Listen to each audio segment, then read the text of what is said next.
Welcome to the Collecting the Past podcast. Funded by the National Endowment for the Humanities and in partnership with the Flannery O'Connor Institute for the Humanities, this project paired students from Georgia College with community members to collect oral histories from individuals who either lived in Milledgeville during the heart of O'Connor's writing career or whose lives were shaped by events that took place during this period.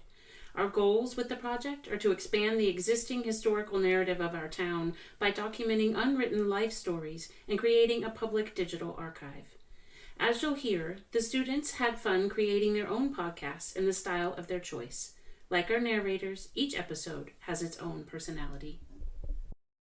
My name is Charlotte Aexel, and I'm here with Mary Carpenter, conducting an interview for the Flannery O'Connor Institute for the Humanities Collecting the Past Oral History Grant. Today is Thursday, June 27th, and it's 10 a.m. where I am, but it's 11 a.m. in Georgia and in DC, so. Okay, so my first questions are about Milledgeville itself, because that's kind of the focus of the grant. And I wanted to know what your impression of Milledgeville was when you came to visit and when you started researching Flannery O'Connor and her time in Milledgeville. Just kind of what you gleaned about O'Connor's time. Mm-hmm. Well, what I found in Milledgeville when I first came, two elements come to mind: the physical town, including Andalusia, and also Georgia College and the Flannery O'Connor Center. I wanted to mention in the fall of 2013, when I first visited Milledgeville, I had not decided on Flannery O'Connor as a subject for the next book I was going to write. I was considering various women authors whom I liked a lot, and what I found was that I had enough in common, actually, with Flannery O'Connor, that it made her a much better candidate than some others like Virginia Woolf, whose upbringing was very British and upper class, and also Willa Cather, who came from the western plains of the United States, which I was not familiar with.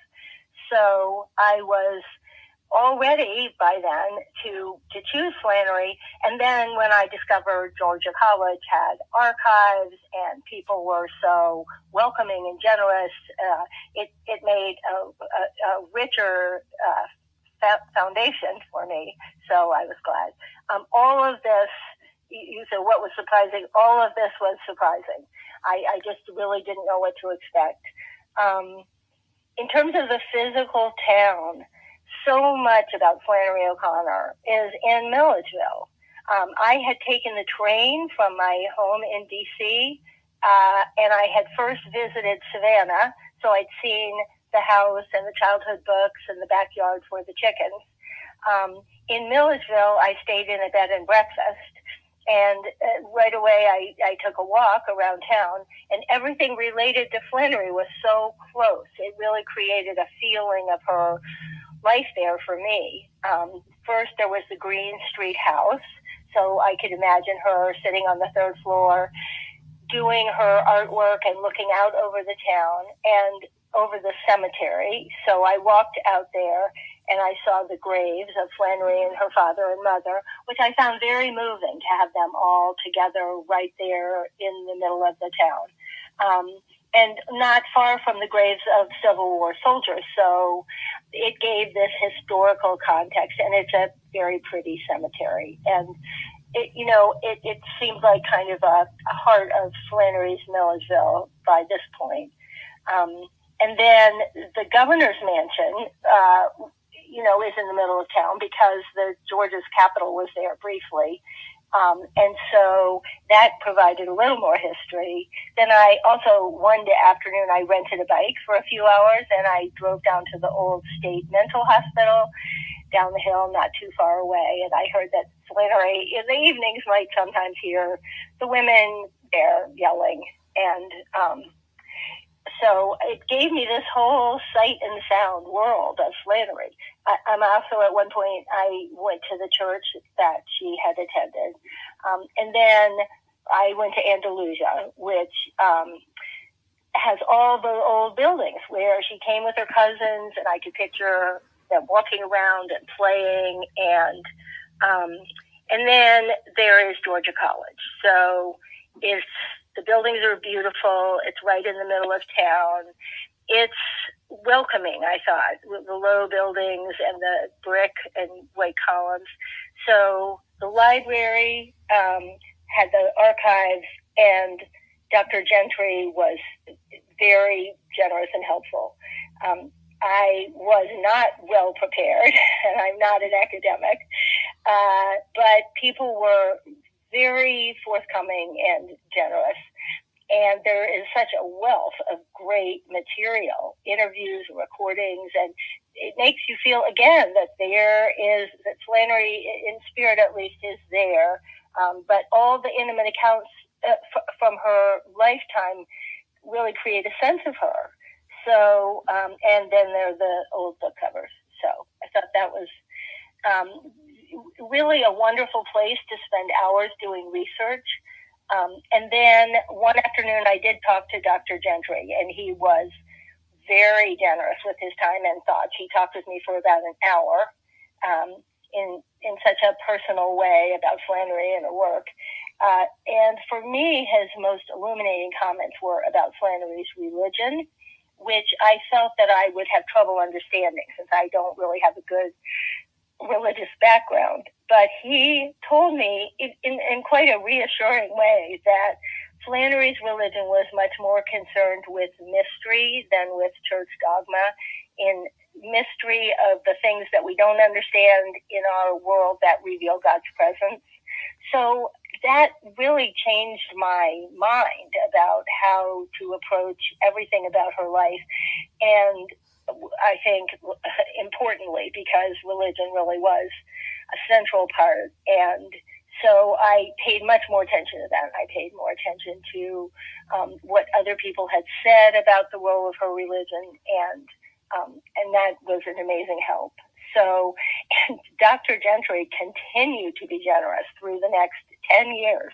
My book was not published until 2022 for a lot of reasons. But visiting Milledgeville that first time convinced me that Flannery would be a really good subject. So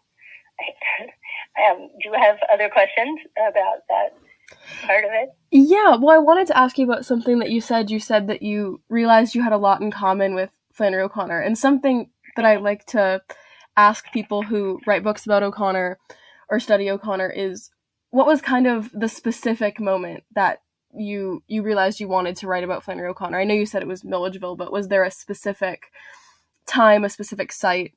Because I think, I don't know, people who like O'Connor kind of all have this sort of, I call it a gotcha moment. And I was wondering what yours was. Yes. Well, I think at first it was in Savannah, looking at the books she read as a child and seeing her comments in the front of them. But I think the other part in Milledgeville was seeing the formality of the Green Street house and having a sense of her being brought up to have these very good manners and her mother being very strict. I think that's something I had in common with Flannery, but I tried to be good, and I took piano lessons and dancing lessons. So I liked the fact so much that she rebelled against all of that, and that she knew how, I called it that she knew how to speak her own mind, it seemed like, from very early on. And I call it that. The book is A Girl Who Knew Her Own Mind.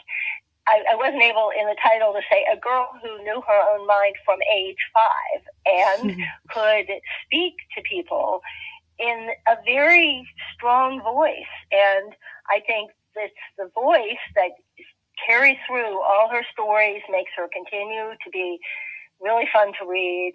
But I think also that her refusing to obey a lot of rules and do a lot of the things her mother wanted her to do, it's interesting because it goes along with her creation of characters who often speak the truth in ways that shock other people, and that they misbehave, and they sometimes behave very violently.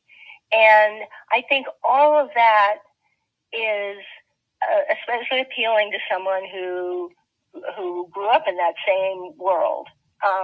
The other thing that I say I had in common with Flannery that I discovered compared to the other authors I mentioned, is the South. So I grew up in Delaware, which was a border state during the Civil War.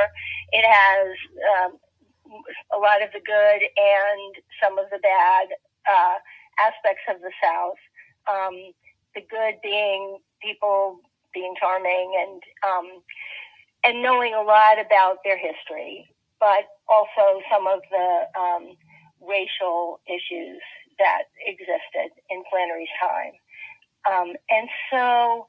And I got called by my first two names. Like, she was called Mary Flannery. I think that in some ways that little detail made me think that I understood a little bit about her world. So I don't know if it's such a gotcha moment, but between having a lot of the evidence of the things actually from her childhood, the houses, the furniture, and the childhood books, that made a big difference. I also, visiting Andalusia, was another thing that I had in common with her somewhat, in that my grandmother had a farm about an hour and a half south of where I grew up in Wilmington. And she was no longer alive, but our families and cousins used to drive down there for weekends occasionally. And so it was an old farm, and there was a tenant farmer who worked. There was a farmer who leased the land. So our family had nothing to do with the farming, but oddly, there were also peacocks living there. So when I thought about Flannery O'Connor at Andalusia, I tried to imagine her in that same world that I knew a little bit of. Dirty dirt roads that you took long walks on to really nowhere, very intense humidity. So that was another thing. Yeah, no, sorry, there's a phone ringing in my house right now. Yeah. But yeah, no, that's so cool. I know that peacocks are such a symbol, and I don't know, it seems like a lot more people had them than I thought people had them. Like, because I'm from Wisconsin. I know. I agree with you. Yeah. Yeah. But yeah, I agree. I think Andalusia is such a, I don't know, it's such a moment when you first see it, because I don't know, I think about Flannery O'Connor a lot, and I remember the first time I saw Andalusia, and I was just so excited, so. I think that's right. I think there's something about the farm, having the old buildings still there, seeing where the tenants lived, and the very old barns, and then being able to walk down the hill to where the pond is. I think all that makes you feel like it's not as if you're living in her world, but you can experience it pretty intensely.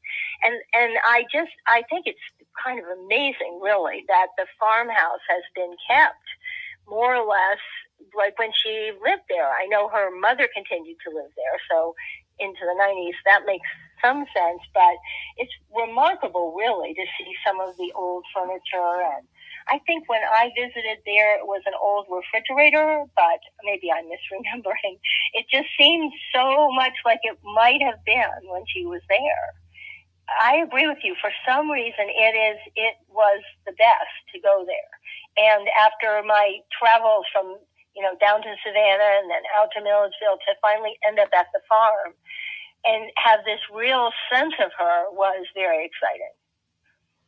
Yeah, and I also agree with everything you said about Milledgeville. I think that's something that's so cool about Milledgeville is it's all sort of in one little spot, and you can see like what her daily life looked like. It's amazing. Mm-hmm.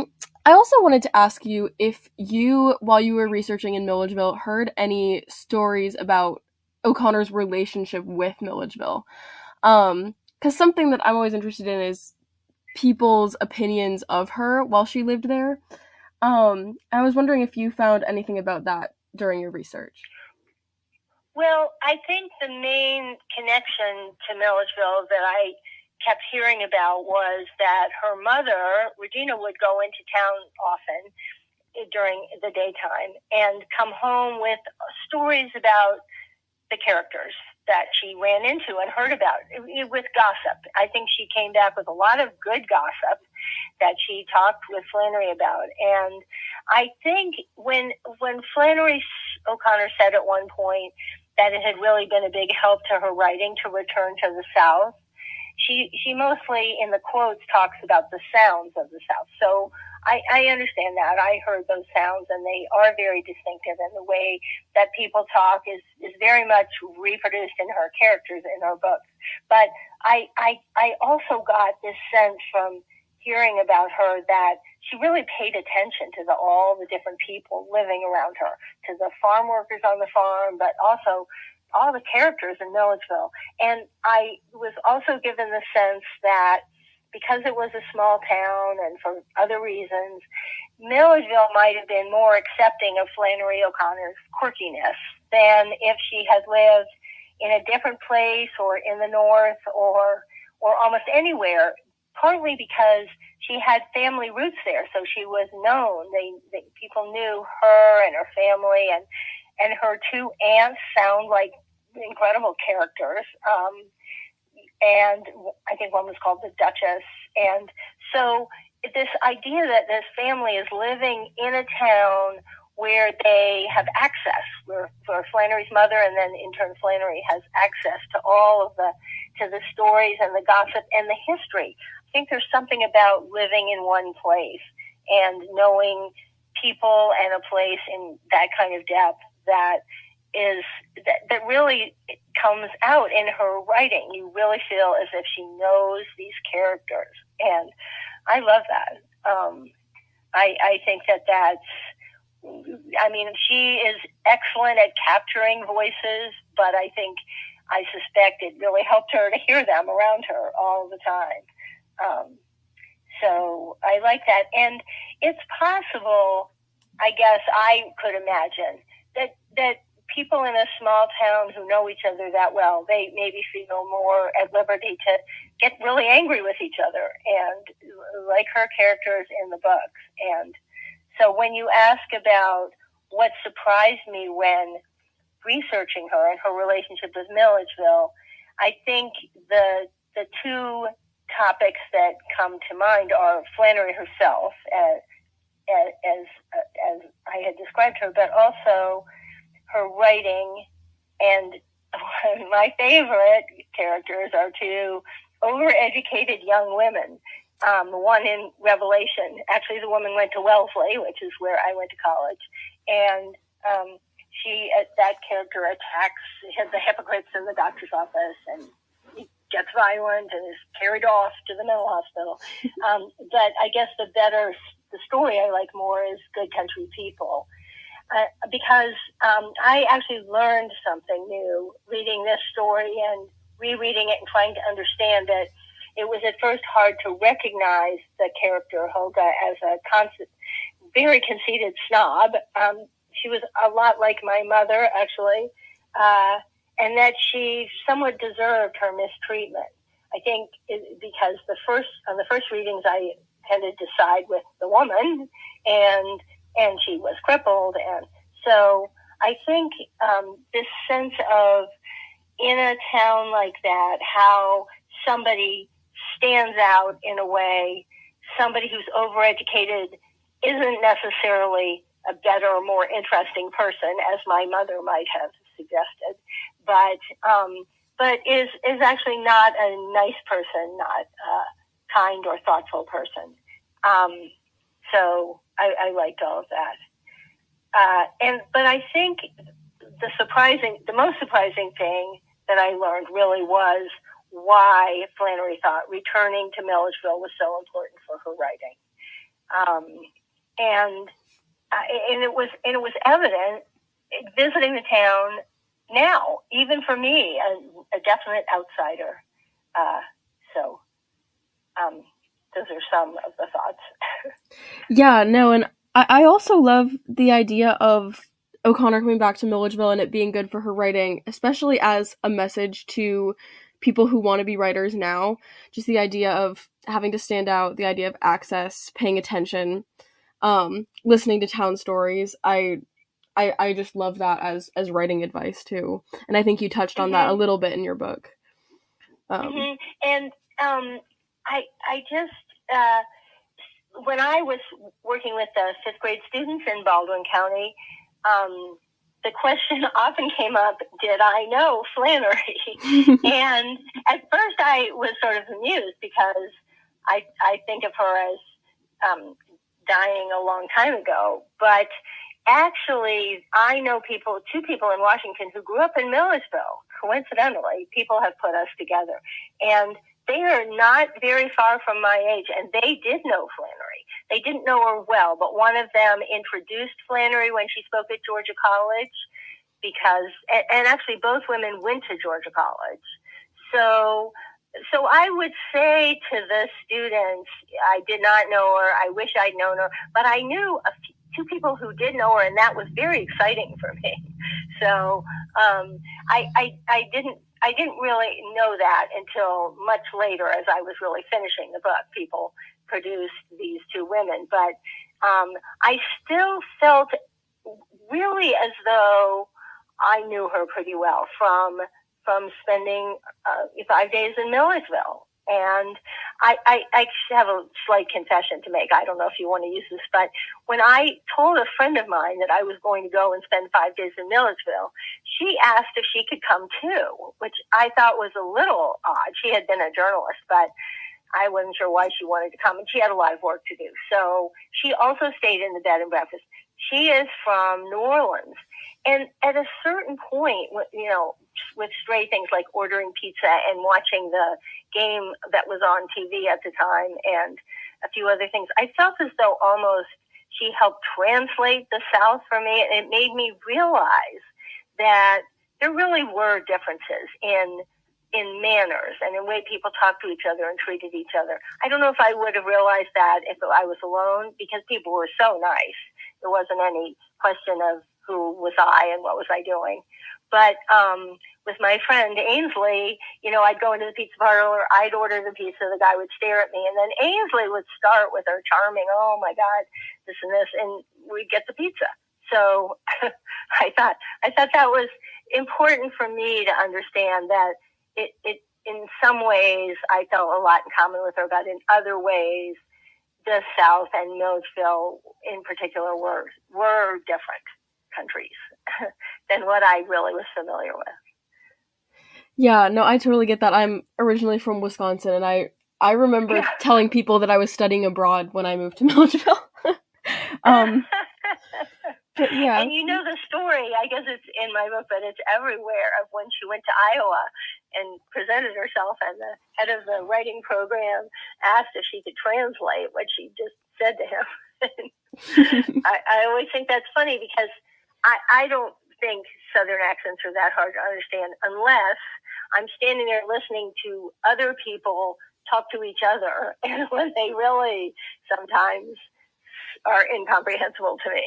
And, I think it's interesting. Every place has an accent, but when people really start with each other in familiar areas, sometimes it's hard to understand, even though it's American English. Yeah, I love that story too, of O'Connor at Iowa trying to get her point across. Mm-hmm. Yeah, and then of course when she shows her writing, I mean, that other remarkable part is, even though she's so young to be applying to graduate school, or to be in graduate school, she shows her writing, and instantly he recognizes her talent. So I think that's equally telling and cool about her. Yeah, definitely. I wanted to ask you too. So these people that you've met that knew O'Connor, have they told you any personal stories about her that the public might not know? Oh, I wish they had. I was sort of racking my brains to find out. The one who actually introduced Flannery at one point when she came to Georgia College sent me the little handwritten introduction she had written. And she said that she was so excited to see Flannery, and Flannery was actually really nice to her, but that's really all. I wish I had some anecdotes. So I apologize. I'm sorry. No, you're good. I love the fact that Flannery was so nice to her, because I feel like I hear that from almost everyone who met her, and from the stories we get this picture of her as just so, like, such a dry sense of humor, and just really like harsh writing. And then it seems like in real life she was kind to most people, at least on the surface. I don't know, but yeah. Well, she was a personality that people enjoyed being around, it sounds like, because I'm so impressed by the people who came from so far away to Milledgeville, which really is not that easy to get to. And all sorts of people from New York made the trip and stayed in the house, and she had to warn them about the peacocks. And so I think that's really a testament to how much people enjoy her. But I'm thrilled to hear that when you talk to people, people say she was nice to them. I think that's great. I think that's not true of all writers or all people in general, but especially people who become well known and well appreciated aren't always as nice to people who at lower levels of jobs who they encounter. So I think that's great. Yeah, I agree. Yeah, I wanted to mention one more thing, which is that when I visited Milledgeville especially, and I saw the Green Street House and some of the other buildings with the white columns, and I read about how they had been carved by enslaved people, I think that writing about Flannery O'Connor begged creating the historical context, not just, the governor's mansion sitting there, very beautiful after all these years, but talking about what was going on around her that she would have seen. And I included the, enslaved people who had been freed, who were living in Savannah. But my editors actually encouraged me to include much more than I would have thought would be important about penal servitude and but also about the Great Depression, about just a lot of different things that were going on in the world and what was going on with the cotton crop. And when I drove with my family down to my grandmother's house, we used to see chain gangs on the sides of the roads. And they were often African Americans in the striped prison guards chained together. And I never questioned what that was. I just thought, well, there are a lot of African Americans who are in jail. And so doing the research, I had to learn that actually what happened was that one of the ways that the South reacted to freed enslaved people is that system of penal servitude where they could be arrested for breaking the vagrancy laws, as you know, which included just having no job or no fixed address. And then they were unable to pay the court fines, and so often remained in the prison system for years. And that many of these people that I saw might have been in that situation, and it really is very heartbreaking. But I think important to note that Flannery saw all these people. She saw people suffering in the Great Depression. She said at one point that most of her characters were poor. And I thought that really was very illuminating, that she had made that choice. She was describing these people. And I know there have been issues raised about how she wrote about African Americans. But I think what I also thought was that, in several of her stories, she says something very eloquent and insightful about African Americans and about their plight. And this is what she would have seen around her. So again, this ability to go and see, modern Milledgeville with the college and young people as a thriving town, but then to drive out to Andalusia and see what it might have looked like and felt like to her. I thought that was very good. And I was really grateful to my editors for continuing to encourage this context. And I think it made it a better book. But when I first wrote it, it was, in 2016 and 17, and there was so much I didn't know. So by the end of the editing process, which took a little longer than really it should have, I really have learned a lot that I needed to know. So, just I'm rambling, but that's I wanted to be sure and mention that. Yeah, no, it's great. And I think, a lot of people, like, in the, community of O'Connor scholarship or just talking about O'Connor, like, they kind of want to sort of ignore that aspect, especially race, because they're afraid that someone will say, oh, it's not worth reading O'Connor. But I think it's really important to look at her honesty. I totally agree with you. And, make judgments on different things. And I completely agree with what you just said. Okay, good. Yeah. I mean, this is my bias, I was sort of amazed that people working at the University of Georgia Press would be the ones to keep reminding me that, well, I should probably change this word, and I might want to think about this word, and I might want to add this. And, I thought of myself as being way on top of this topic, and very open-minded and fair and considering everything. And they really made a big difference. So, that was important. Yeah. I wanted to ask you too, you mentioned that you taught 5th grade in Baldwin County, and I wanted you to talk a little bit about that. That's really cool. Yeah. Well, so what happened, Georgia College got a grant from the Department of Education for a literacy unit on Flannery O'Connor in the schools, and they invited me to come for 2 weeks, which was a year ago, in May, to talk to the students, and they made it possible for the classes to have copies of the book. So the students all had this, and in some cases the students were less engaged because they met me after a morning of testing in the library with their lunch. That worked out less well. But in the other school, there were 10 separate classes, and really they were all just great. A couple of them, the teachers were more excited about the book or about Andalusia, and the kids had visited Andalusia, so they had more interest and more sense of what I was doing.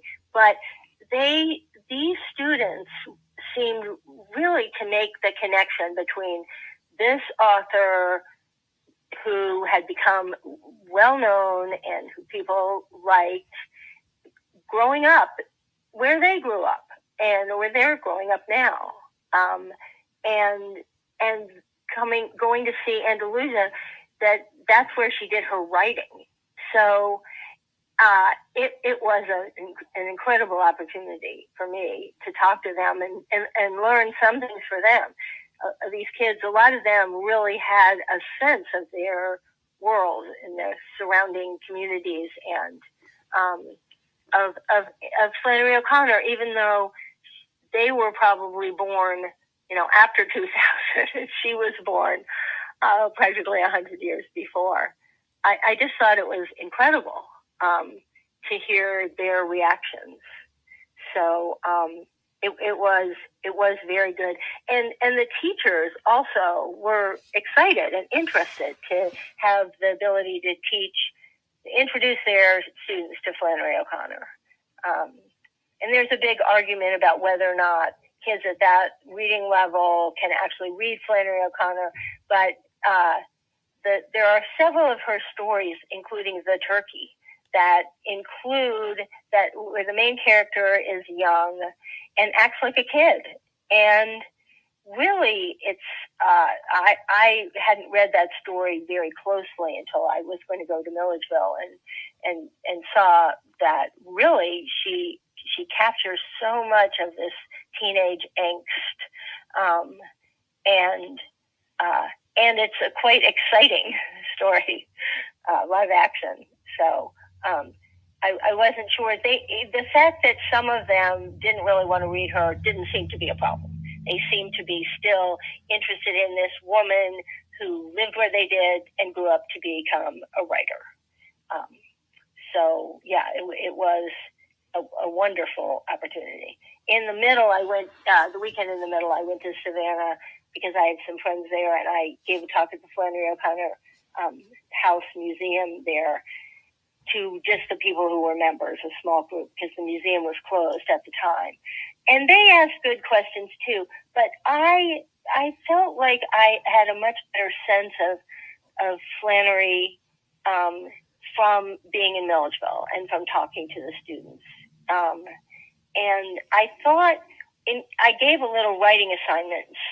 A lot of the kids weren't very interested, but a few of them, it seemed very inspired, and I think it was by this idea of a writer that grew up there, not by the assignment, but the idea that they were reading a book about Flannery O'Connor, and now they were doing some writing. I thought some of them really made that connection. So that was more or less my experience. Yeah, no, that's so cool. I love the idea of like knowing that you have a really strong shared experience with someone that made such an impact on literature in the world. I think that's awesome. Yeah.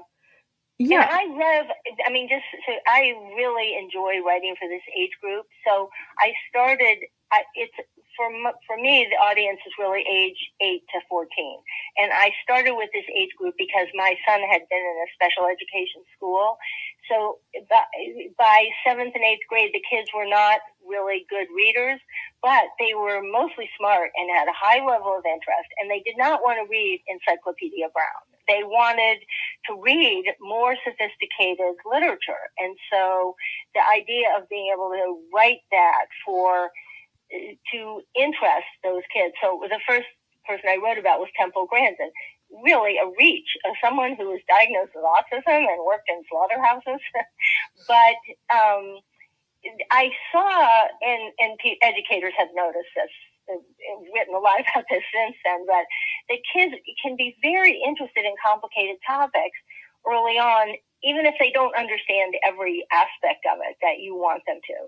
So I also, in my real journalism life, write about medicine, and so it's kind of similar of translating something for a specific audience that you have in mind. Generally, a more interested audience, not necessarily already very knowledgeable about the topic.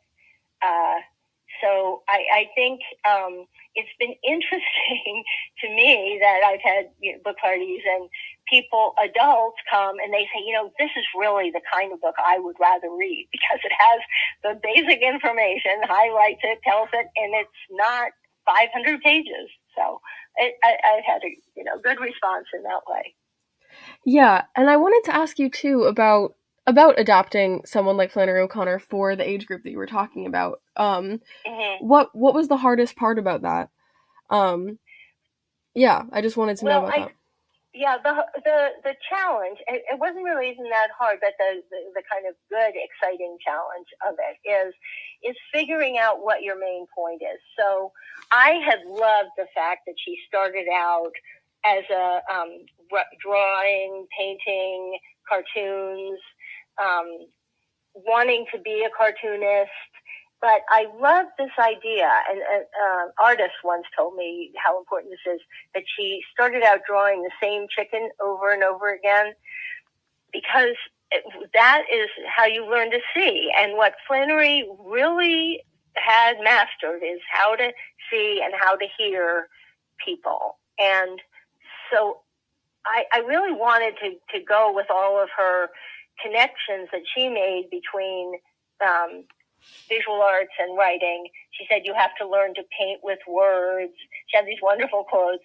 But then I realized that might have been enchanting to me, but wouldn't necessarily be the thing that would interest kids quite so much. So then I had to keep thinking about it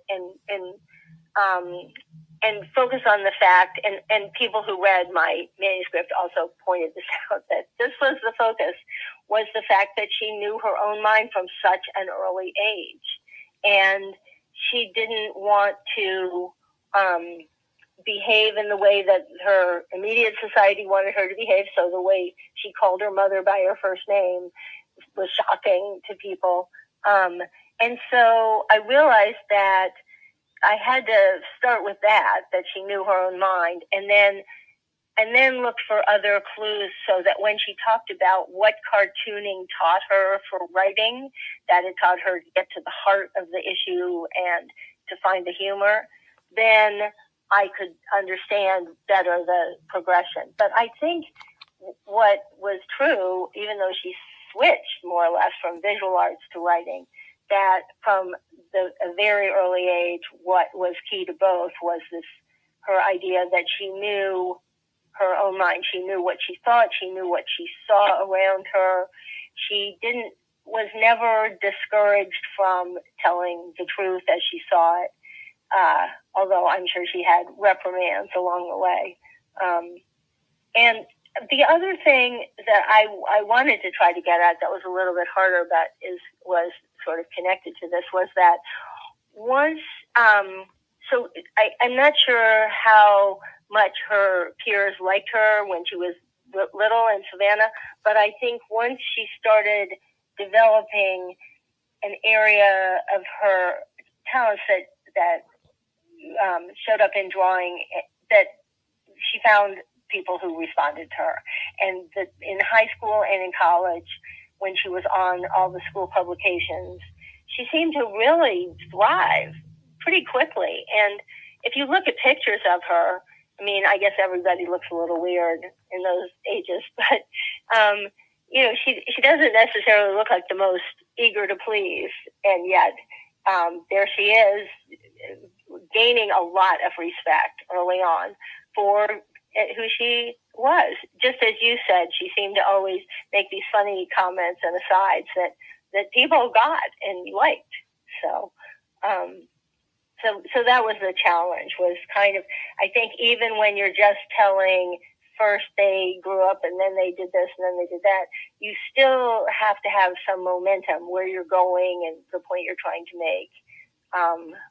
And so to have everything contribute to this main theme of knowing herself, it also enabled me better to weave in the ideas from her religious beliefs. And I think that she also seemed to know from an early age that she believed in God and cared about her religion, and went to mass and went to Catholic school, and that she was, I mean, it's kind of almost paradoxical because she misbehaved with the nuns, and yet she continued to really believe. And I think that in the end, I thought I did get to a central theme that worked well for me, and worked well in the book. But that is the hard part, because you think you're just writing about someone's life, and you go year after year, and then you think, no, why is this? Why is each one of these points important? No, I was curious about that because I remember when I first heard about your book through the grant from Georgia College that you were talking about, and I remember someone talking about their hiring, and they're like, "Oh, we're looking for people to help teach Flannery O'Connor to 5th graders," and I was like, "What?" So I was really curious about that, but yeah, that's really cool. Right. Yeah, I mean, it was a learning experience for me. I think if I did a symposium in early June about how to teach Flannery O'Connor to kids, and I did have a list of do's and don'ts and things that the kids liked, and things that the kids responded to. I actually think in some odd way they liked having a writer in their classroom and the book right in front of them, and to be able to make that connection. One question that a number of kids asked is, why did I look so different in person than I did in the picture on the back of the book? And so, once or twice I actually tried explaining it to them, and then thought maybe that was a mistake. But afterwards, the teachers said that they were really glad that the kids had asked the question I had answered, and I explained to them that this picture had been taken professionally for the medical column I write, and there had been photographers and makeup people and hair people, and it doesn't look like one actually looks in person. So some of them actually said, "You look so much older than the picture on your book." Oh. And, again, I wasn't quite prepared for how to answer that. Yup. That's funny. Yeah. I wanted to ask you too, you talk in the book about the idea that Flannery, when she was growing up, was surrounded by basically a matriarchy of cousins and her mother, very powerful women. And I was wondering about where you think we see that in O'Connor's work and in her life. Because I remember one letter where O'Connor says that she's always felt like there was only one gender. And I know she probably meant that as like, under God, we're all equal. But I have always wondered, maybe she meant women. Like maybe... maybe she thought that, and I was wondering what your take on the powerful women in Flannery's life was. That's very interesting. I think it's really important that she was surrounded by strong women, and these two aunts who sound like they were characters, and that she heard these voices and she had these women around her. And they all, each one of them, despite the fact that the family was pretty well off, did something interesting. I think one worked in the post office, and then her mother, Regina, when Flannery had to move home because she was sick, she took on this whole dairy with the cows and hadn't known how to do that and was able to manage that. She must have been quite something. So, and then her cousins from Boston, I know, Louise Florencourt became a lawyer and was very litigious, and she was Flannery's first cousin. So I think it makes perfect sense to me that she would say there's only one gender, that what she saw were around her were people. And the fact that they happened to be women didn't really stand out so much as that they were strong people. But I suspect on some level that helped her be a strong person too. I think she didn't have little old ladies sitting in chairs, knitting and, being polite and not speaking up. She had the opposite. So I think there have been questions raised about who she was better friends with and how her friendships worked out. It sounded to me as if she had a pretty good friendship with Robert Lowell. He was a man who was very crazy, and I don't know what he counts as, but I think she had some good friendships with women also. What always amazes me is how much time she must have spent writing letters, considering she was sick and she didn't write that much time. She didn't have that many hours for writing every day, but she wrote such long, thoughtful, exploratory letters, which means to me that she has such a capacity for relationships and friendships. And I'm not sure I've encountered that in other writers. I know other writers write letters and other writers have friends, but she seemed to have had such serious relationships with a handful of people, which was impressive. And I go back to Robert Lowell. I think anybody who could manage to be his friend would be making a big effort, because I think he was quite manic at times and crazy. But I don't know. Did you see the film that came out recently? I did, yeah. Yeah. So I think they kind of overplay the romance of the Robert Lowell relationship. But, yeah. But I thought it was just very interesting to see her interact with other people as portrayed in the film. It's just a film, but she seems to have, been very involved with the people that she had relationships with. What did you think of the film? Did you like it? I enjoyed the film. Yeah, I'm actually a big fan of Maya Hawke just in life. So yeah, me too. yeah, so I really enjoyed the film. I've seen it twice. I saw it in Rome, Georgia at a festival, and then I came home for the summer and saw it here with my family, and I I've liked it a lot both times. You know, there are little errors or whatever, but I felt like they were very purposeful, and I enjoyed the film. Yeah, good. I had no idea what the rest of the world thought because I saw it by myself. I wasn't sure if my friends would like it. I didn't want to sit there worrying about them in the theater, so I wanted to go just once by myself. And you know, I thought maybe it was a little indulgent, including 6 reenactments. When it came time for the 6th one, I thought, really, another one? It was a little long, but I thought Maya Hawke did an incredible job. I have liked her in other films, and I know some people who just love her and follow her, and I hadn't paid that much attention to her. So now I want to go back and watch her in these other films. What started you liking her so much? Is there one particular film or appearance? I actually really like her music. So that's kind of how I first heard about her. But yeah. Okay. But yeah, and I have not paid attention to that, so I'm going to go listen to it. Yeah, she just had a new album come out, I think, in May. So. Okay. So yeah. But yeah, that was one thing I wished that the film did a little bit more of. And I know it wasn't really relevant to the time period where the film was set, but I feel like at the end of the film it kind of seemed like she was going to be alone forever, and I was like, no, she had all these great friends and they came to visit her. Mm-hmm. And so That's yeah. true. Yes. That is true.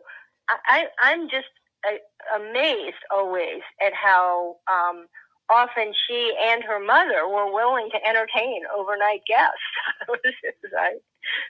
That's a lot of work. I know. Yeah. And I think it's impressive that, as I understand it, she every day still carved out 2 hours or so for writing. I think that's hard to do. And I think that her keeping on saying this truth about writing, which I have found too, but I think a lot of writers discover this, is that to set aside 2 hours every day makes a huge difference because the piece of writing you're working on stays in your brain. If you take a few days off or a week off or you do this and do that, it doesn't work as well. And I think she said, I've heard other people say this, but she said, you just sit there, and if it's going to come, you'll be there waiting for it. If you're going to have ideas and thoughts and stuff, that you'll be ready to write them down. And I love that commitment on her part to her writing, and the fact that then, I could go on and on about this, but that she managed to work on stories while she was in the hospital, sick, very sick. So I think her intensity and commitment, I think that came across in the film in a good way. But I think it just continues to amaze me when I look back at some of her letters or read about her working on stories up until the very end. Her mind was very good and didn't seem to flag much at all. Yeah, I think that's incredible too. I've thought about that before. She did all these things in a day: friends, letter writing, mass, and to think that she felt sick the whole time too is just insane. Right. I wanted to ask you, this is a very specific question, but you have a picture of the kitty coop in your book.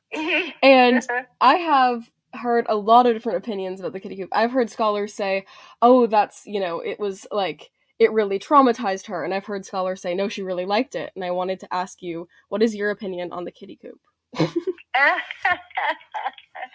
I didn't find any evidence of her feelings about the kitty coop other than it was a perfect place to put her chickens occasionally. So when I saw the kitty coop and thought about chickens in there, I thought it looked like a fine place to put the chickens. I think it's sort of interesting in this teeny tiny house that they kept the kitty coop around even when she was had grown out of it, didn't need it anymore. I thought that was very interesting, and that it stayed in her parents' bedroom, from what I understand. So, but I think now I'll think about what you said and think about, whether that would be traumatizing. What I don't know is if she has memories of being put there herself. And I know about this era of baby raising where you could put them in, it was the B.F. Skinner box. I don't know if you've heard of the Skinner box. That this idea, B.F. Skinner was a great behaviorist, and this idea that you could just put an infant in a box with a rolling thing of paper towels or something. And, when they made a mess, you just pulled out the paper towels. But otherwise, they would be just fine spending the first however many months of their lives in this box by themselves. I don't know how extremely anybody took that advice, but in comparison to the Skinner baby box, that kitty coop looks spacious. Right. And you can see out from inside it. So that's so interesting. And what you said, I'm going to look it up. Yeah, and the view from that window of, is that John the Baptist? The cathedral in Savannah? I don't know. Yes. Yeah. And the view from the window, I think, is exceptionally interesting because, yes, this big cathedral is looming over their house. And actually, the day that I visited, there were some people who had come to visit the cathedral and just happened to realize Flannery O'Connor lived across the street. And so the guide talked about ghosts and Flannery O'Connor's ghosts. And so there was a lot of going on in the view of the cathedral and having this symbol of Catholicism right there. But I also love the idea that lots of stuff went on in that square and that she could watch it and listen to it from her window. And that she did that she stood there and watched. I mean, I grew up way out in the country. There was nothing to see. So maybe that's partly why. But this idea that she had access to all these people, including the rowdy boys and the men who'd had too much to drink, without having to be down there among them, but able to watch and listen. And I love that image of her starting life learning about all of that. Sort of the opposite of what the kitty coop implies. Are locked in, you can't see anything. Right. So, I think that's. I think that whole idea of the square is interesting. It's almost disappointing because it's much nicer now. It has big trees and a road around it, and but you don't quite get the sense of the immediacy of the people right down below that she would have had. Right.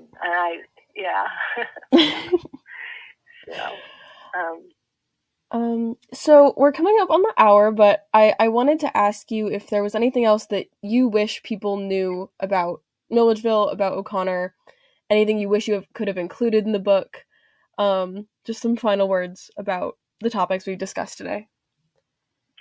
I wish people understood the impression it makes to actually visit a place that still has so many traces of Flannery O'Connor. And that in Andalusia, the fact that you could see the typewriter right next to her bed on the first floor as you enter gives you a real sense of the fact that she was confined and she had to be on the first floor and she was an invalid in some ways, but also that there is her typewriter. And those manual typewriters, I don't know how old you are, but they require a certain amount of work. And when you're not feeling very well, they're hard to use. So I think that all of that is right there. The actual, not poverty, but the house it's not a house of a wealthy person. And that you can see that she lived plainly in this smallish space where she wrote and she had people coming from New York.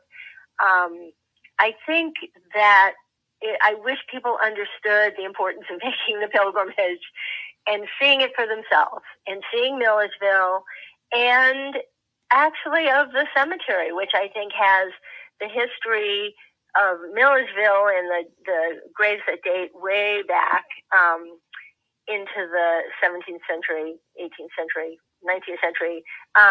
But also that have the three, Flannery and her father and mother, such an intimate group, and both those two people who made such an impression on Flannery and on her writing, her father publishing her book.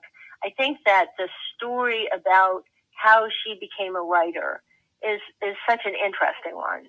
So I wish that people could visit Milledgeville, could walk around the town, could spend an evening walking around, going down to the cemetery, going even down to the river, which I think is kind of a cool part of the town, and going to Andalusia. And again, walking around these fields where she walked, and there's still, the peacocks and the chickens. And so you get a real feeling of her living there and writing.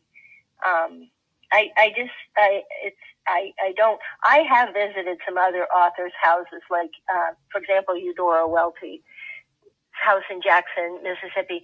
And there's a huge difference, which is that Eudora Welty lived into her 90s. So the house feels like an old person's house, really, an older person's house. Not at all like Flannery O'Connor's houses. And I think it made a difference. It was of some interest to visit Eudora Welty's house, but nothing like visiting Milledgeville, where really I think it just, she's everywhere in Milledgeville. And I think, I really like the fact that Georgia College is where the archives are, but also where she went to college. So as you're spending time in the archives and in the library, you can imagine her walking around, and I think that's very cool. And I think you and I mentioned in an email the music exhibit that was there when I visited, the juke joints, and I love that. I think that one of the people I have dealt with, maybe Irene, told me that Flannery O'Connor listened to Bessie Smith. I think I loved finding that out. I try to imagine her listening to Bessie Smith. So I guess those are some thoughts. Yeah, she really is everywhere in Milledgeville, and I think that's amazing, and I think it's also a perfect note to end on. And I wanted to thank you so much for talking to me today. I really appreciate it. Well, I've enjoyed talking to you. Ended. But I've also enjoyed talking very much. I think your questions are very good, and I'm glad you're interested in her and are doing this project. And I look forward to hearing it and seeing it when it's done. So thank you very much for including me.